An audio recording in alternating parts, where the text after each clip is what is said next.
യാത്ര ചെയ്യാൻ ഇഷ്ടപ്പെടുന്നവരാണ് നമ്മൾ എല്ലാവരും. ദിവസവും പല ആവശ്യങ്ങൾക്കായി പലയിടത്തേക്ക് നമ്മൾ യാത്ര ചെയ്യാറുമുണ്ട്. അല്ലേ? ചിലപ്പോൾ ജോലിക്കാകാം, ചിലപ്പോൾ പഠിക്കാനാകാം, ചിലപ്പോൾ നമ്മൾ ഫ്രണ്ട്സൊക്കെ ഒന്നിച്ച് ട്രിപ്പ് പോകുന്നതാകാം. എന്ത് തന്നെ ആകട്ടെ, യാത്ര നമ്മുടെ ജീവിതത്തിന്റെ ഒരു ഭാഗമാണ്. ചിലപ്പോൾ കാറിലോ, ചിലപ്പോൾ ഓട്ടോറിക്ഷയിലോ, ചിലപ്പോൾ ബസ്സിലോ, അല്ലെങ്കിൽ സ്കൂട്ടറിലോ സൈക്കിളിലുമൊക്കെ നമ്മൾ എന്നും യാത്രകൾ ചെയ്യാറുണ്ട്. ഈ യാത്രകളിൽ നമ്മളെ സുരക്ഷിതമായി ഡെസ്റ്റിനേഷനിൽ എത്തിക്കാൻ സഹായിക്കുന്ന ഒരു വസ്തുവിനെ പറ്റിയാണ് ഞാൻ സംസാരിക്കുന്നത്. അത് മറ്റൊന്നുമല്ല, ട്രാഫിക് ലൈറ്റ്. ഇപ്പൊ നിങ്ങൾ ചിന്തിക്കുന്നുണ്ടാകും, ട്രാഫിക് ലൈറ്റുകളെ പറ്റി ഇതിനു മാത്രം എന്താണ് പറയാനുള്ളത് എന്ന്. ചിലപ്പോഴൊക്കെ ട്രാഫിക് ലൈറ്റുകൾ റെഡ് ആവുമ്പോൾ നമുക്ക് ദേഷ്യം തോന്നാറുണ്ട്. ഒരു 2 സെക്കൻഡോ 3 സെക്കൻഡോ മുന്നേ എത്തിയിരുന്നെങ്കിൽ ഒന്ന് കടന്നു പോകാമായിരുന്നു എന്നൊക്കെ. ഗ്രീൻ ലൈറ്റും യെല്ലോ ലൈറ്റും കാണുമ്പോൾ നമ്മൾ പെട്ടെന്ന് ഹാപ്പി ആകാറുമുണ്ട്, അല്ലേ? പക്ഷെ എപ്പോഴെങ്കിലും ട്രാഫിക് ലൈറ്റിൽ കിടക്കുമ്പോൾ നിങ്ങൾ ഇങ്ങനെ ചിന്തിച്ചിട്ടുണ്ടോ, എന്തുകൊണ്ടാണ് റെഡ്, യെല്ലോ, ഗ്രീൻ എന്നിങ്ങനെ 3 കളറുകൾ ട്രാഫിക് ലൈറ്റിൽ വന്നത് എന്നത്?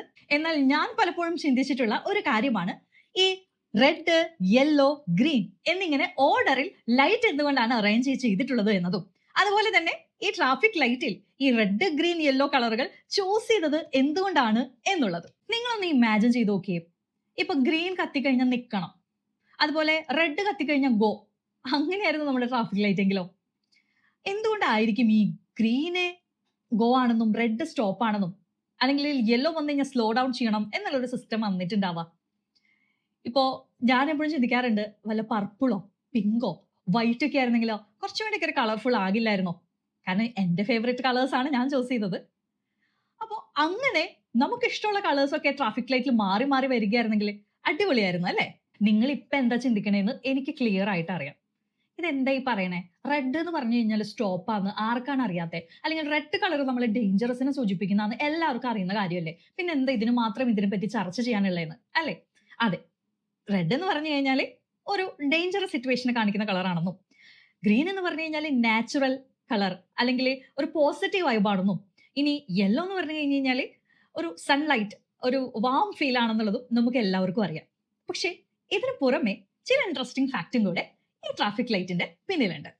സത്യം പറഞ്ഞു കഴിഞ്ഞാൽ ഈ ട്രാഫിക് ലൈറ്റുകളുടെ ഉത്ഭവം നമ്മുടെ റോട്ടിലല്ല കേട്ടോ, അത് ട്രെയിനുകളുടെ യാത്രാ സൗകര്യത്തിനായിരുന്നു. പണ്ട് കാലത്ത് റെയിൽവേ സ്റ്റേഷനിൽ നിന്നിട്ട് ഈ സ്റ്റേഷൻ മാസ്റ്റേഴ്സ് പകൽ സമയത്താണെങ്കിൽ കൊടികൾ ഉയർത്തിയും രാത്രി സമയത്താണെങ്കിൽ റാന്തൽ വിളക്കുകളുടെ സഹായത്തോടു കൂടിയാണ് ട്രെയിനുകൾക്ക് നിർദ്ദേശങ്ങൾ കൊടുത്തിരുന്നത്. അപ്പോൾ കുറെ ദൂരത്തു നിന്നൊക്കെ ട്രെയിൻ വരുന്ന സമയത്ത് ഈ വല്ല പുകയോ അല്ലെങ്കിൽ പൊടിയോ മഞ്ഞോ മഴയോ ഒക്കെയുള്ള സമയത്താണെന്നുണ്ടെങ്കിൽ ഈ റാന്തൽ വിളക്കുകളോ അല്ലെങ്കിൽ കൊടിയുടെ നിറമോ ദൂരേക്ക് അത്ര വിസിബിൾ ആയിട്ട് കിട്ടില്ലായിരുന്നു. അതുകൊണ്ട് ഏറ്റവും തരംഗ ദൈർഘ്യമുള്ള കളറുകൾ നോക്കിയാണ് റെഡും ഗ്രീനും ഒക്കെ ചൂസ് ചെയ്തിട്ടുള്ളത്. ഇപ്പൊ നിങ്ങൾക്ക് വീണ്ടും ഒരു സംശയം ഉണ്ടായിട്ടുണ്ടാവും, അതായത് എന്തുകൊണ്ടാണ് ഈ റെഡും ഗ്രീനും യെല്ലോയും തന്നെ റെയിൽവേയിലെ സിഗ്നൽ ലൈറ്റുകളായിട്ട് തെരഞ്ഞെടുത്തതെന്ന്. നമ്മൾ ദൂരെ നിന്ന് നോക്കുന്ന സമയത്ത് മുന്നിൽ കാണുന്ന ലൈറ്റ് അതിപ്പോ വീട്ടിൽ കത്തിച്ചു വെച്ച വെളിച്ചമാണോ, അതോ സ്ട്രീറ്റ് ലൈറ്റ് ആണോ, ഇനി ചന്ദ്രന്റെയോ അല്ലെങ്കിൽ നക്ഷത്രങ്ങളുടെയോ തിളക്കം കൊണ്ടുണ്ടായ ലൈറ്റ് ആണോ എന്ന് നമുക്കൊരു കൺഫ്യൂഷൻ ഉണ്ടാകാൻ സാധ്യതയുണ്ട്. അപ്പൊ ഇതിൽ നിന്നെല്ലാം വളരെ വ്യത്യസ്തമായി നിൽക്കുന്ന 3 നിറങ്ങളാണ് റെഡ്, യെല്ലോ, ഗ്രീൻ. അതുകൊണ്ടാണ് റെയിൽവേയിലെ സിഗ്നലുകളായിട്ട് ഈ ലൈറ്റുകൾ തിരഞ്ഞെടുത്തത്. കാര്യമൊക്കെ ശരി തന്നെ, റെഡും ഗ്രീനും യെല്ലോയും കളേഴ്സ് നമ്മൾ ചൂസ് ചെയ്തു. പക്ഷെ അടുത്ത സംശയം, എന്തുകൊണ്ട് റെഡ് സ്റ്റോപ്പ് എന്ന സിഗ്നൽ ആയിട്ട് തിരഞ്ഞെടുത്തു എന്നുള്ളതാണ്. അതിന് ക്ലിയർ ആയ ചില റീസൺസ് ഉണ്ട്. ഒന്നാമത്തെ കാരണം, ലോങ് ഡിസ്റ്റൻസിൽ നിന്നും വിസിബിൾ ആയിട്ടുള്ള ഒരു നിറമാണ് റെഡ് എന്നുള്ളതാണ്. അതായത് നമ്മൾ എത്ര ദൂരത്തുനിന്ന് നോക്കിയാലും റെഡ് എന്ന് പറയുമ്പോൾ നമ്മുടെ വണ്ടി സ്റ്റോപ്പ് ചെയ്യണം, അല്ലെങ്കിൽ അടുത്ത് തന്നെ നമ്മുടെ വണ്ടി നിർത്തേണ്ട സമയമാണ് എന്നുള്ള കാര്യം നമുക്ക് ക്ലിയർ ആയിട്ട് മനസ്സിലാവും. രണ്ടാമത്തെ കാര്യം എന്ന് പറയുന്നത്, റെഡ് ഒരു സ്ട്രോങ്ങസ്റ്റ് കളറാണ്. ഞാൻ നേരത്തെ പറഞ്ഞതുപോലെ ഒരു പൊടിയോ പുകയോ മങ്ങലോ മഴയോ എന്തുണ്ടായാലും ഈ റെഡ് കളർ നമുക്ക് കുറച്ച് ദൂരത്തു നിന്നായാലും വളരെ ക്ലിയർ ആയിട്ട് നമുക്ക് മനസ്സിലാവും. മറ്റൊന്ന്, ഡേഞ്ചറുമായി അസോസിയേറ്റ് ചെയ്തിട്ടുള്ള കളറാണ് റെഡ് എന്നുള്ളതാണ്. റെഡ് കാണുമ്പോൾ ഒരു അപകട സൂചന നമ്മുടെ മുന്നിൽ നമുക്ക് നൽകുന്നുണ്ട്. മറ്റൊന്ന്, പെട്ടെന്ന് അറ്റൻഷനെ ഗ്രാബ് ചെയ്യാൻ കഴിവുള്ള ഒരു നിറം കൂടിയാണ് റെഡ്. പെട്ടെന്ന് നമ്മുടെ ശ്രദ്ധ തെറ്റിപ്പോയാൽ തന്നെയും റെഡ് കളറിലെ ഒരു സിഗ്നൽ ലൈറ്റ് തെളിയുമ്പോൾ ഓട്ടോമാറ്റിക്കലി നമുക്ക് അതിലോട്ട് അറ്റൻഷൻ വരാനുള്ള സാധ്യതയുണ്ട്. അതുകൊണ്ടാണ് റെഡ് നിറം ട്രാഫിക് സിഗ്നലിൽ സ്റ്റോപ്പിനായിട്ട് തിരഞ്ഞെടുത്തത്. അപ്പൊ ഗ്രീനോ? റെഡിൽ നിന്നും വളരെ വ്യത്യസ്തമായിട്ട് ക്ലിയർ ആയിട്ട് നമുക്ക് ഡിഫറൻഷിയേറ്റ് ചെയ്യാൻ പറ്റുന്ന ഒരു കളറാണ് ഗ്രീൻ. അതുകൊണ്ട് തന്നെ സ്റ്റോപ്പ് ചെയ്യുക എന്നതിനേക്കാൾ ഓപ്പോസിറ്റ് ആയിട്ട്, അതായത് മൂവ് ചെയ്യുക എന്നതിനെ തികച്ചും വ്യത്യസ്തമായിട്ട് ഒരു നിറം കൊടുത്താലാണ് യാത്രക്കാർക്ക് കൺഫ്യൂഷൻ ഒഴിവാവുക. അതുകൊണ്ടാണ് ഗ്രീൻ തിരഞ്ഞെടുത്തത്. അത് മാത്രമല്ല, നമുക്ക് കണ്ണിന് ഭയങ്കര കാം ആയിട്ട് കൂളായിട്ട് ഫീൽ ചെയ്യുന്ന ഒരു കളറാണ് ഗ്രീൻ. ബ്രെയിനിന് വളരെ സേഫ്റ്റി മൂവ് ചെയ്യാനുള്ള ഒരു സിഗ്നൽ കൂടി ഈ ഗ്രീൻ കളർ കൊടുക്കുന്നുണ്ട്. അടുത്തതാണ് യെല്ലോ. യെല്ലോ എന്നത് നമ്മളെ പ്രിപ്പയർ ചെയ്യുന്ന ഒരു നിറമാണ്. അതായത് ഒരു ട്രാൻസിഷൻ കളർ.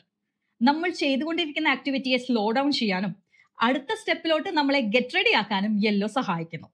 ഒരു ചേഞ്ചിന് വേണ്ടിയുള്ള ഒരു വാർണിംഗ് ആയിട്ട് നമ്മുടെ ബ്രെയിൻ ആക്സെപ്റ്റ് ചെയ്യുന്ന നിറമാണ് യെല്ലോ. നിങ്ങളൊന്ന് ചിന്തിച്ചു നോക്കൂ, ഗ്രീൻ ആയിരിക്കുന്ന ലൈറ്റ് പെട്ടെന്ന് റെഡ് ആവുക, അല്ലെങ്കിൽ റെഡ് ആയ ലൈറ്റ് പെട്ടെന്ന് ഗ്രീൻ ആവും ചെയ്യുമ്പോൾ നമ്മൾ തന്നെ അറിയാതെ പാനിക് ആയി പോകും, ശരിയല്ലേ? അപ്പൊ അതിനിടയിൽ നമ്മളെ ഒന്ന് പ്രിപ്പയർ ആകാനും മെന്റലിയും ഫിസിക്കലിയും റെഡി ആകാനും ഈ യെല്ലോ ലൈറ്റുകൾ സഹായിക്കും. അതുകൊണ്ടാണ് റെഡിനും ഗ്രീനിനും ഇടയിൽ യെല്ലോ ലൈറ്റുകൾ ട്രാഫിക് ലൈറ്റിൽ ഉപയോഗിക്കുന്നത്. എന്തുകൊണ്ടാണ് ഈ റെഡ്, ഗ്രീന്, യെല്ലോ എന്ന് പറയുന്ന ലൈറ്റുകൾ ട്രാഫിക് ലൈറ്റുകളായിട്ട് വേൾഡ് വൈഡ് ചൂസ് ചെയ്യുന്നത്? ഇറ്റ്സ് ഇൻട്രസ്റ്റിംഗ് അല്ലേ? നിങ്ങളൊന്ന് ചിന്തിച്ചു നോക്കൂ, ഓരോ രാജ്യത്തും വ്യത്യസ്ത കളറുകളാണ് ട്രാഫിക് സിഗ്നൽസ് എങ്കിൽ തീർച്ചയായിട്ടും ടൂറിസ്റ്റുകൾ കൺഫ്യൂഷൻ ആയി പോകും അല്ലെ? ഇനി മറ്റൊരു രീതിയിൽ ചിന്തിച്ചാൽ തിങ്കളാഴ്ച ബ്ലൂ, ചൊവ്വാഴ്ച പിങ്ക്, ബുധനാഴ്ച മറ്റൊരു കളർ, ഇങ്ങനെ ദിവസവും ട്രാഫിക് ലൈറ്റ് ചേഞ്ച് ആവുന്നതിനെ കുറിച്ച് ചിന്തിച്ചു നോക്കൂ. നമുക്കത് ചിന്തിക്കാൻ പോലും സാധിക്കില്ല അല്ലേ? കാരണം നമ്മുടെ മനസ്സിൽ റെഡ് എന്നാൽ സ്റ്റോപ്പ് ആണെന്നും ഗ്രീൻ എന്നാൽ ഗോ ആണെന്നും യെല്ലോ ആണെങ്കിൽ ഗെറ്റ് റെഡി ആണെന്നും ഉള്ളത് ഫിക്സ് ആയി കഴിഞ്ഞു. അത് ദിവസവും മാറാൻ തുടങ്ങിയാൽ തീർച്ചയായും നമ്മൾ കൺഫ്യൂസ്ഡ് ആയി പോകും. അപ്പോൾ ഈ ട്രാഫിക് ലൈറ്റ് എന്ന് പറയുന്നത് വെറുമൊരു ഡെക്കറേഷൻ അല്ല. ഇതിന് പിന്നിൽ ഒരു സൈക്കോളജി ഉണ്ട്, ഒരു വിസിബിലിറ്റി സയൻസ് ഉണ്ട്, ഒരു ഹിസ്റ്ററി ഉണ്ട്, ഒരു സേഫ്റ്റി എഞ്ചിനീയറിംഗ് ഉണ്ട്. ഇനി നെക്സ്റ്റ് ടൈം ട്രാഫിക് സിഗ്നലിൽ വെയിറ്റ് ചെയ്ത് ഗ്രീൻ ലൈറ്റ് കത്താനായി കാത്തിരിക്കുന്ന സമയത്ത് ഇതിന് പിന്നിലുള്ള ചരിത്രവും ഇതിന് പിന്നിലുള്ള വിസിബിലിറ്റി സയൻസും എല്ലാം ഒന്ന് ചിന്തിച്ചാൽ മതി. പെട്ടെന്ന് റെഡ് ലൈറ്റ് ഗ്രീൻ ലൈറ്റ് ആയിക്കോളും. മറ്റൊരു വിഷയവുമായി വീണ്ടും വരാം. Till then bye.